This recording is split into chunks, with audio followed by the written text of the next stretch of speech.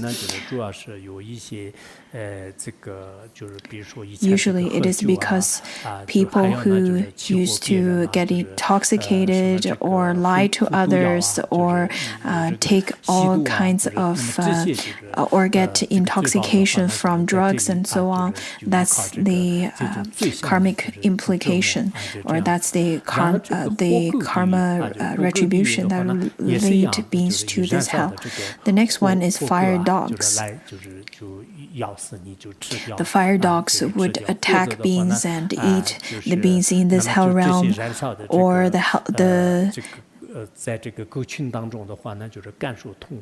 or the beings would suffer within the groups of fire dogs.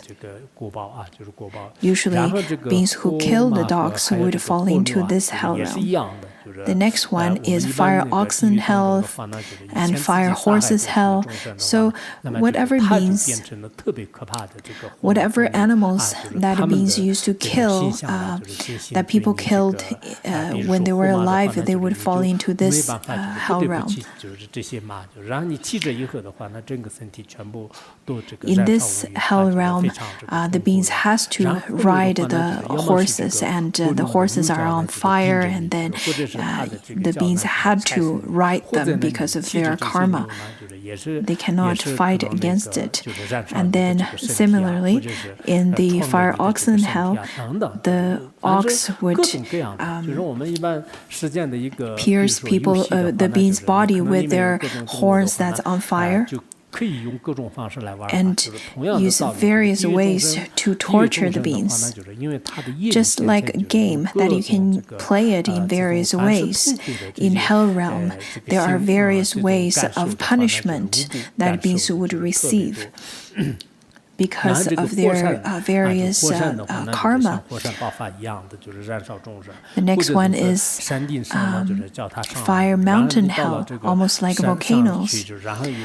Sometimes it's people had to climb on the fire mountain, or the mountain that is on fire, or coming down from that mountain. They had to do it, and then they would be burning the whole time as well. The next one is fire rocks, where the beings or the beings would step onto the fire rocks. Keep in mind that there's no shoes or clothing in hell, so the beings had no choice other than stepping onto those rocks on fire. And then fire beds hell, where beings would lie on the fire beds and the body kept on burning. Then fire hawk, the being's body would be consumed by the fire hawk. And teeth sawing hell. Beings' teeth would be sawed in this hell realm, or the body would be sawed in this hell realm. And this is related to this karmic retribution is related to speech as well. If one were to slander or use foul-mouthed or very foul-mouthed or speak ill of others, and then this is the karmic retribution. And skinning hell, people who kill a fox and get their skin. Lots of people who really liked wearing skins of animals. If one were to get the skins of animals for their personal enjoyment, they would fall into this skinning hell. Blood drinking hell, the beings would be drowning in this blood pool, and they have to drink, and their mouth and nose are full of blood. And another explanation says that in this hell there are lots of leeches that drinks the being's blood. So that's another possibility or another karmic retribution, another karmic retribution for the suffering.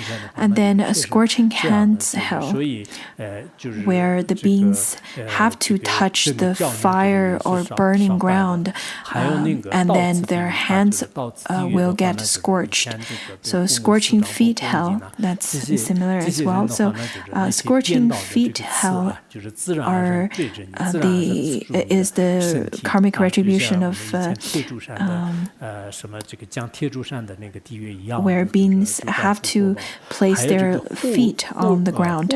And then inverted thorns hell, that's the karmic retribution for people who disrespect their teachers and parents, because the thorns are inverted. So it is how they would feel lots of thorns pinching them and pierce through them. And then burning house hell, the house on fire, and then iron house hell and fire wolves hell. Within each one of these hells, there are also minors of hells. So even within the fire wolves hell, there are the different branches of fire wolves hell as well. So it's not just the one hell. In some of the hells, there are 2, there are 4, sometimes there are thousands and millions of branching hells out of that one hell. So in each hell, there are different names and different ways of torment and the different ways of suffering, different feelings of suffering as well. Previously, we've heard about the fire dog, fire oxen, fire horses hell, and out of each of them, there are different categories, and sometimes a few, sometimes thousands, and even millions. I think people often think about, well, I don't think there's hell, and it's the best if there's no hell, but if there is hell, and for the negative deeds, negative karma you've created, I think we really need to question ourselves. Is it really worth it to create those negative karma? People usually feel that they're very different than animals. They feel that they're so smart and self-knowing and completely different than animals. But if there's a hell realm, and look at all the negative deeds that we've done, we would fall into the corresponding hell realm. So when we're still alive in this human realm, we should definitely carefully practice, carefully consider the karmic retributions, karmic implications, and we should definitely repent and practice confession. Previous great masters, when they talk about the sufferings in karma, in the samsara, everybody would get really scared. There was once a Gishi, and his name's Pochungwa, and when he was young, he would study. Since a young age, he would study the Sutra of Wise and Fool. It may seem that in that sutra there are lots of stories, but great masters would repeatedly read that sutra because the stories that talks about the karma would bring lots of insights. At the beginning, when we listen to the stories, we don't really want to listen to it.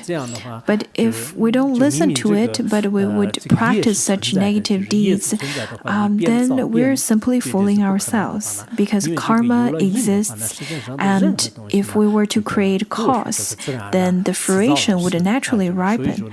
So we definitely need to put a lot more of contemplation upon it. And we definitely need to think over it again and again. Otherwise, if we simply just deny the existence of hell and heaven, what's the point of it? If there is no hell and heaven, then that's great. But if that is inaccurate, as a human being, we should definitely prepare for ourselves. We should definitely learn about what actions are that we should adapt and what actions that we should abandon.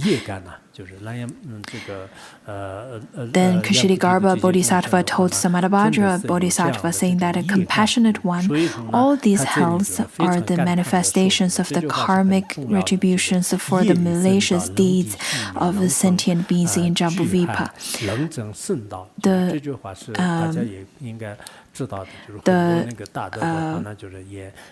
And over here, he said that the power of the sentient being's negative karma is truly enormous. It rivals the size of Mount Sumeru. It can encompass the great ocean. It can even obstruct the path to liberation. So this is quite important. Hence, sentient beings of the world must not take small misdeeds lightly, think it will make no noticeable impact. In fact, we should think twice. Karma is quite inconceivable. This is often quoted by great masters because it could be bigger than the size of Mount Sumeru, the biggest mountain, the king of mountains, and it could be deeper than the ocean. That could obstruct the path of bodhisattvas, obstruct the path of the Bodhi, of the liberation. So karma is indeed inconceivable. If it has shapes, it would be bigger than Mount Sumeru, and if it has depth, it would be deeper than ocean.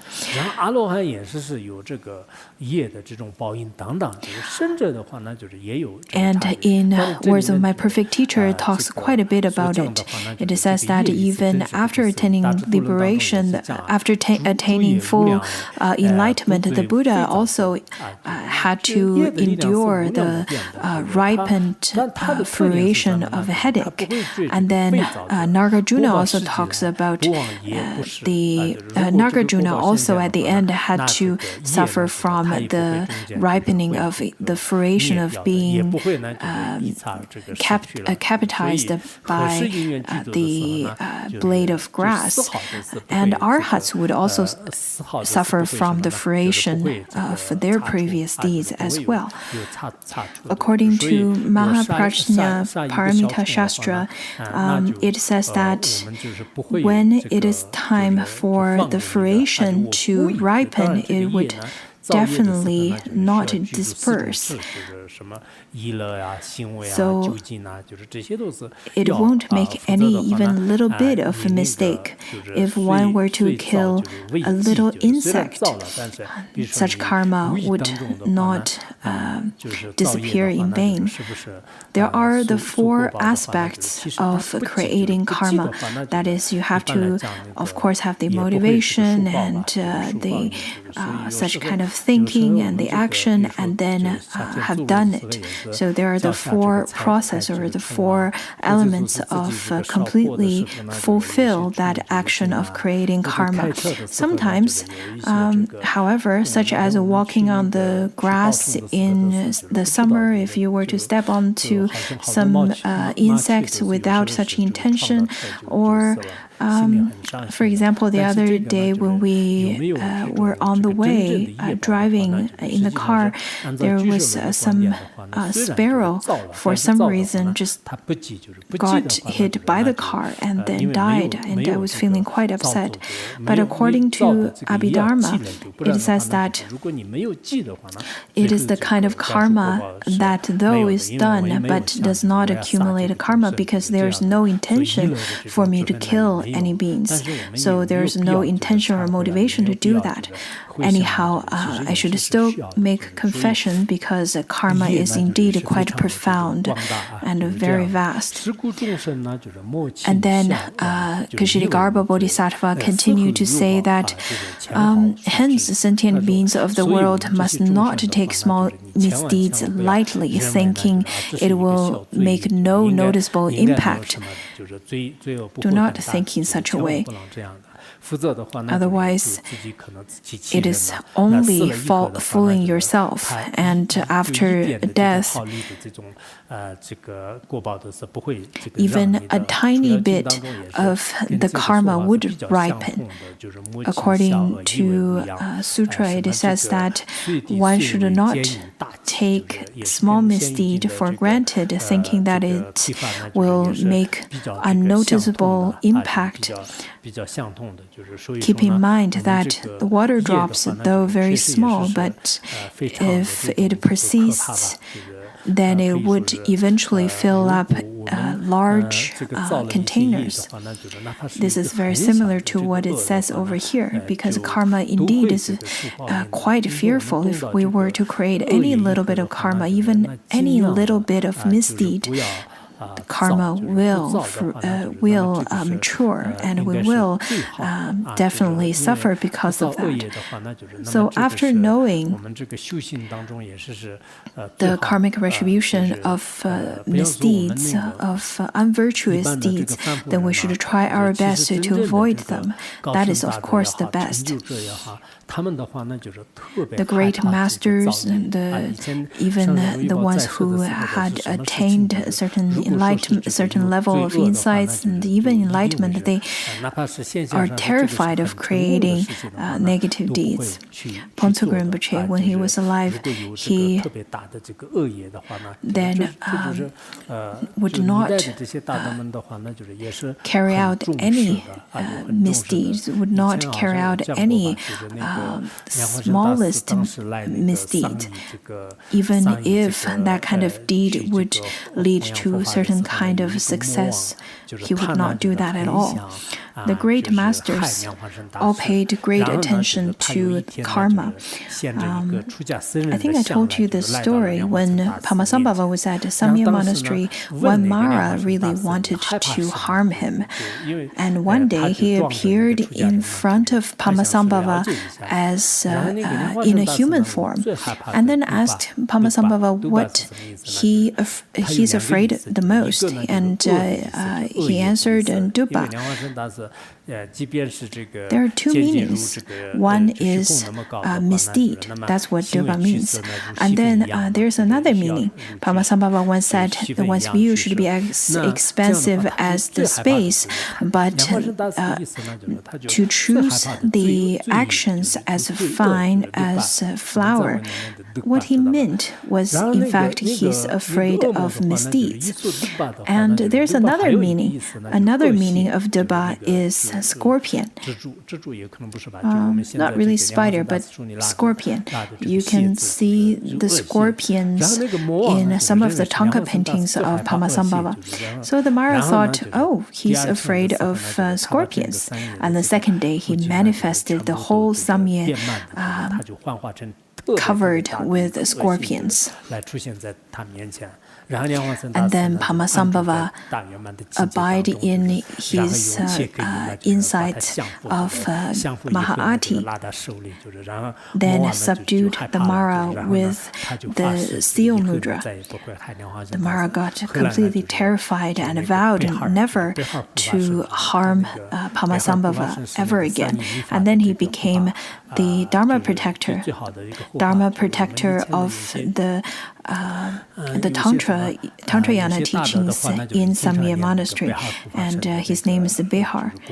We often chant the supplication verses of Behar protector.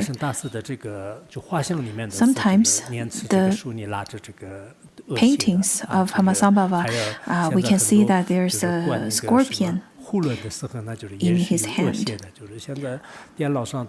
Some of the protecting wheels painted in computers, they also have scorpions on it. But the scorpions are painted too beautifully, and there's nothing very terrifying about those scorpions anymore. It's rather a very beautiful scorpion. Trungpa Rinpoche, his sign, his symbol, one of them out of all of the symbols, there's one that's a scorpion. Originally, I also wanted to have a symbol of a scorpion as well, because I also had some insights when I was practicing the wrathful Pamasambhava, but later on I didn't use that because I thought not everyone would enjoy that symbol, so I didn't use that. So the great masters really are afraid of Dubba. I heard some of you are studying Tibetan language, so this is the first word that I'm teaching you. This means misdeed.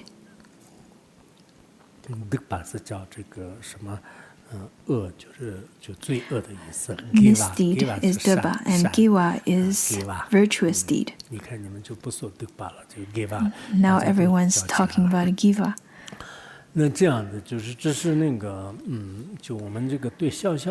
So over here it says that we should be very careful with even the smallest misdeeds.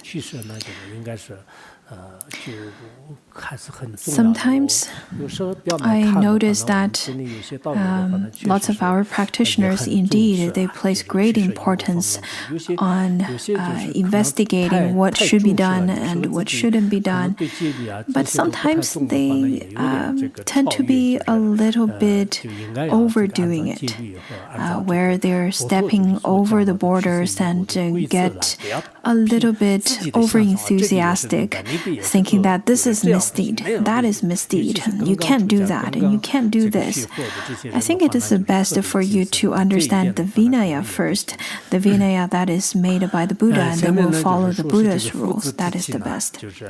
And then the next one, it says that even the closest family members, be it father and son, will go their separate ways. The karmic retribution goes in this way.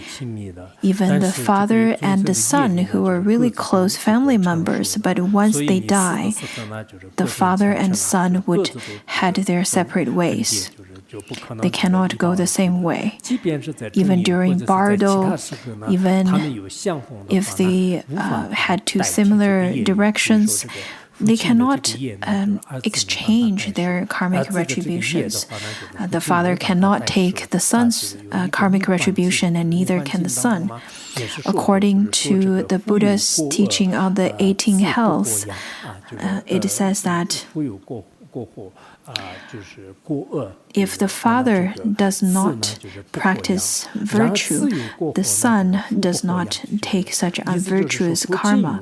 And if the son does not practice virtue, the father would not take the karmic retribution for the son. The virtuous karma, the one who made virtuous karma would enjoy the fruition of virtue, and vice versa. Previously, we've heard that if a person who died and the live one were to practice virtue, to dedicate merit to them, they will be able to receive it. And over here it says something that sounds very contradicting. Is it really contradicting? Actually, it is not, because previously it's that kind of meritorious deeds that the beings would receive from their living relatives. It is because that such fruition has ripened. And over here it says that their other fruition has already ripened. Therefore, that kind of ripened fruition cannot be swapped or cannot be changed. For example, if the son would be reborn as the yak, and then the father even tries the best to take on that karmic retribution, he cannot. So when we still have freedom, it is best for us not to create any negative deeds ourselves, because that would create the biggest harm to ourselves. According to the Sutra of Right Mindfulness, it says that evil deed, an evil karma would lead to be reborn in hell realm, and because one would be burned all by the evil deeds cannot lead one to nirvana. So the biggest enemy is no other than the evil deeds or evil karma. Once a person has committed to misdeeds, one will not attain liberation or any kind of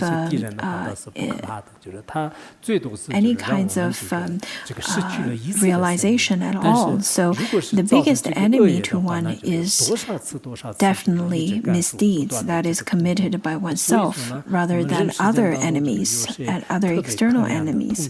So the ones who studied Bodhisattva Charyavatara, you would know, in fact, afflictions and evil deeds, those are all the enemies, in fact, the worst enemies one could have. I think people nowadays who are suffering from difficult situations or they're suffering, it is definitely because of their previous misdeeds that they've done to themselves. You should be clear about that. And then Ksitigarbha Bodhisattva said that through the Buddha's divine power, I will briefly address these healths and suffering from karmic retributions within. I only wish the compassionate one would listen to what I have to say. Samadabhadra Bodhisattva responded, saying that I have long known the agonies resulting from the karmic retributions in the three realms of suffering. I wish that you would describe it for the sentient beings of the present and future, so that in the future and the terminal Dharma era, all of them may be awakened upon hearing these truthful words. So Samadabhadra said that, well, since we're both bodhisattvas, I've already known this karmic retribution. I only wish that you could explain this to the sentient beings.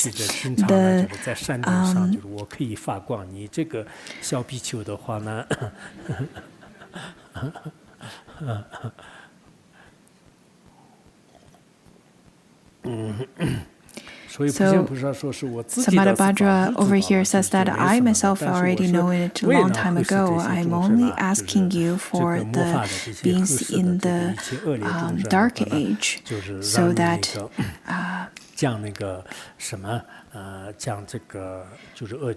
so I asked you to talk about the suffering in hell realm, and in this way, the sentient beings would take refuge in the Buddha, so that they can avoid the fate of falling into hell realm. There are beings who have virtuous deeds, and upon hearing the suffering in hell realm, they would right away eradicate the wrongdoings and they would adapt virtuous doings. According to the 400 verses of Madhyamika, it says that if mundane beings sees the suffering of birth and death and suffering of all of that, then they would not want to live for even 1 second. Unfortunately, mundane beings don't really know that.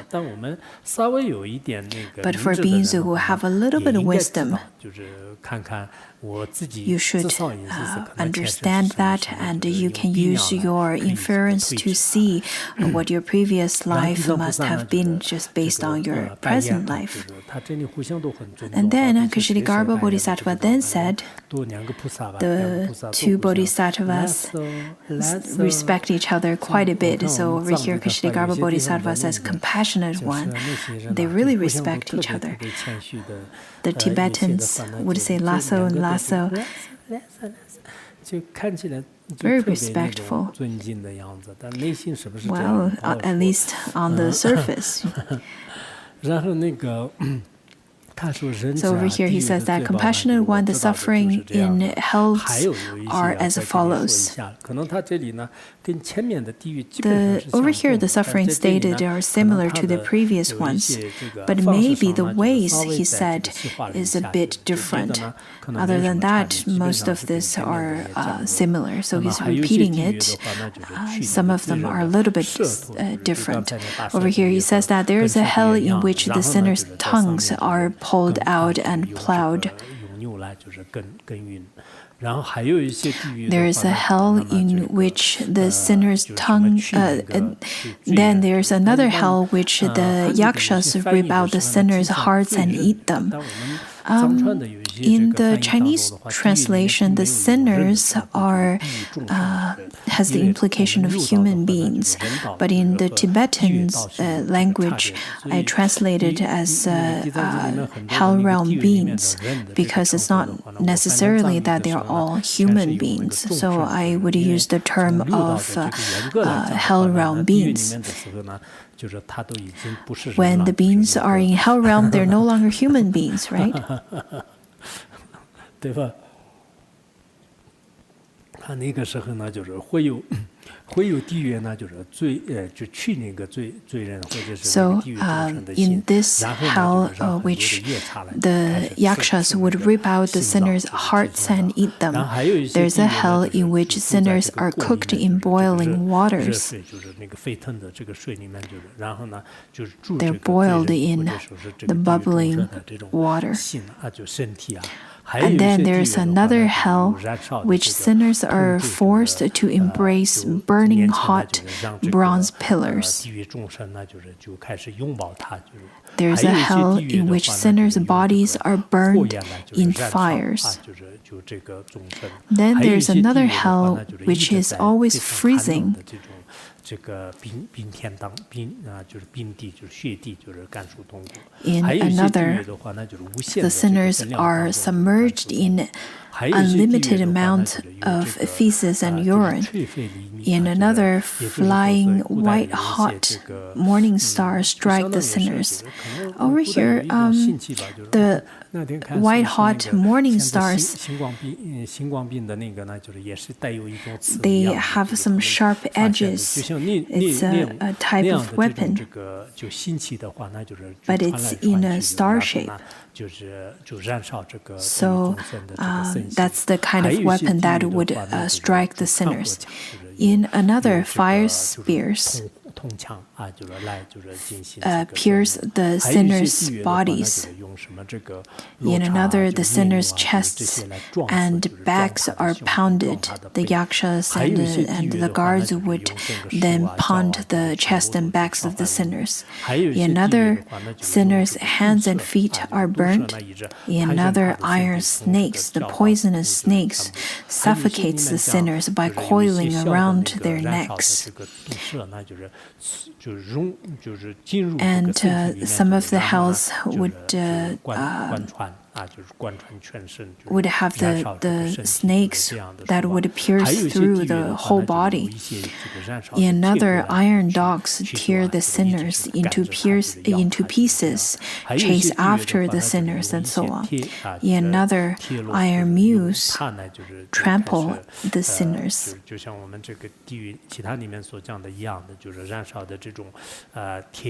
So the iron mules, horses, and oxen, and so on, they would trample onto the sinners, and their bodies would be on fire as well. Definitely very horrifying scene. And the descriptions here are very similar to the previously stated.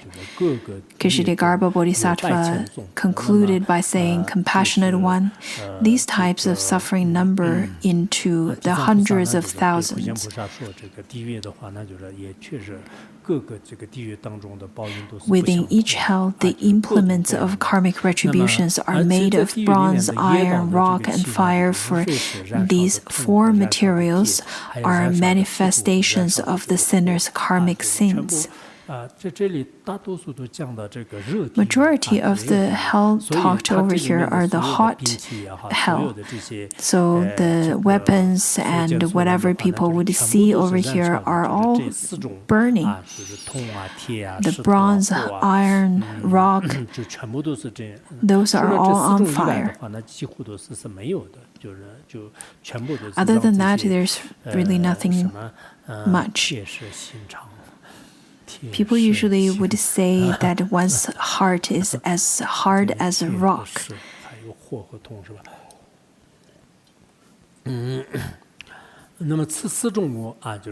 So the four elements or the four materials are manifestations of the sinner's karmic sins.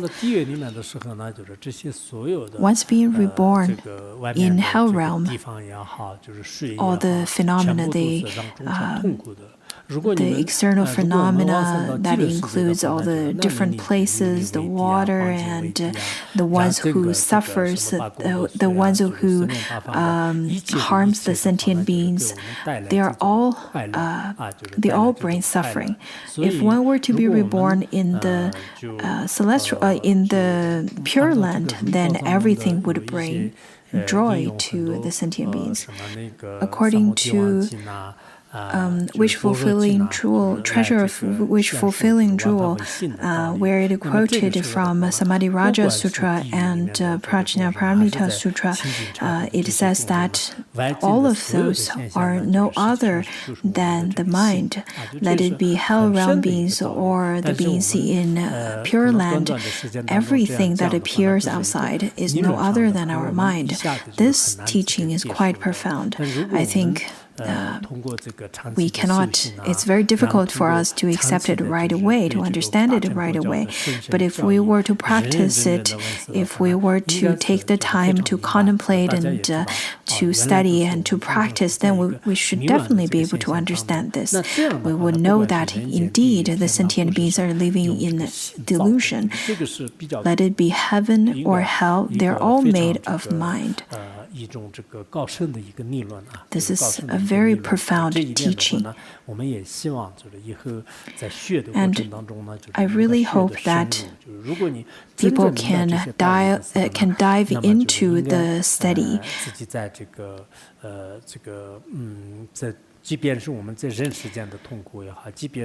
Let it be the suffering in the human realm or happiness in the human realm, we should then contemplate it in a way that we can dive into a sense of depth of Dharma and understand that everything is no other than mind. Understanding this, then all the suffering and happiness would lead us to a deeper insight. Without such, then all the karmic retribution of sentient beings, the hell realm or hungry ghost realm, they all too exist. Some of them would see it with their direct cognition, some of them would be through inference. And for people who do not use either, they would consider that whatever that fits into their dualistic idea would be true, and whatever does not fit into their dualistic idea are false or are no other than superstition. This kind of attitude is definitely not scientific. It's not appropriate. If we were to consider something true, then you definitely need to go through a whole procedure of analyzing it and understanding it. And if you want to deny it, you have to go through those procedures as well. You cannot just decide if this is true or not based on your own feelings or what you consider as true or not, what you think as true or not. When we look around the world and look at different kinds of religions around the world, we can see that lots of religion later on becomes faith. After learning it, it becomes solely based on faith. But Buddhism is not like that at all. Buddhism need to go back to the root, that is wisdom. If it does not stand on wisdom, then we don't need to accept it. We don't need to agree with it. So as Buddhists, I think we definitely need to use our wisdom to analyze if this is true or if this is appropriate to believe in hell or not. We cannot believe on things based on our feelings. We cannot believe things because we feel this is right and we feel that is not right. So, more importantly, we definitely need to go through inference. If hell exists, then what? If it doesn't, then what? As a person, we definitely need to use our wisdom to analyze, to observe. That would be the best. And then Ksitigarbha Bodhisattva said that if I were to describe in detail the karmic retribution in all hells, I must address all the myriad of sufferings in each hell. So previously, we've already studied the 18 hells and thousands of hundreds of hells. Indeed, that kind of suffering is very difficult to describe. We went to Jiuhua Mountain before, and over there I saw lots of murals of paintings of suffering in hell realm. Very, very terrifying. Nagarjuna also said that. According to a letter to a friend, his composed work, it says that if one were to listen to the story of hell, description of hell, looking at the pictures of hell or images of hell, then one would definitely generate great horror. Don't even mention about actually experiencing those sufferings. Therefore, at the gate of the Tibetan-style temples, there's the four Devarajas as well as the wheel of life and death. On that symbol or on that image of wheel of life and death, since it's really important, and it's important because it shows what happens to people if you would stay in this wheel of life. I often think to myself it is quite important for one to study in great depth. And once you study in depth, can you transform your actions? Do not study something and then forget about it. Even if you don't forget about it, sometimes whatever you've studied is only floating on the surface. You're very superficial on the knowledge. The previous great masters, when they rely on the masters, they don't really spend that long time by relying on the teacher, or at least compared to us. But they would receive a lot. They would put lots of effort into their practice and eventually gain a lot. But look at us. We've studied with the master for 20, 30 years, but what you've gained is lots of suffering and sometimes even lots of misdeeds. And then what's the point of practice? When you go abroad or when you go to a far place to study the Dharma, such as India or in Tibet or in Chinese mainland or so on, it is the best to gain knowledge or to gain the correct Dharma. There are people nowadays who would go to different places and then they would spend time to study. I think it would be the best for you to contemplate what you've studied and and then practice upon it. Nowadays, there are people who would pay certain tuition to listen to different teachers. But don't just listen to it. It would be the best for you to practice upon it. Otherwise, it would have no meaning at all. Time is so precious, and time is life. And since time is so precious, each of our minute, each of our hour, we should practice up on the correct Dharma that we've received, and that is the most important. And then at the very end, Ksitigarbha Bodhisattva said that by the divine power of the Buddha and the responding to Mahasattva's question, I have briefly described them. If to describe in detail in all the time of the future, it cannot be completed. Now we've completed the chapter on hell, and later we will study the Tathagata's praises. And I really liked the chapter on the benefits. I think the later chapters gives me more hope, and when I talk about hell realm, I have lots of fear and a sense of despair. The seventh chapter is definitely very hopeful, and I really like it. So today we'll stop here. Sunam dai tanche zeba ne tona ne be jana pashe stirga nan ji ron chuba chubum zone joa joa xiao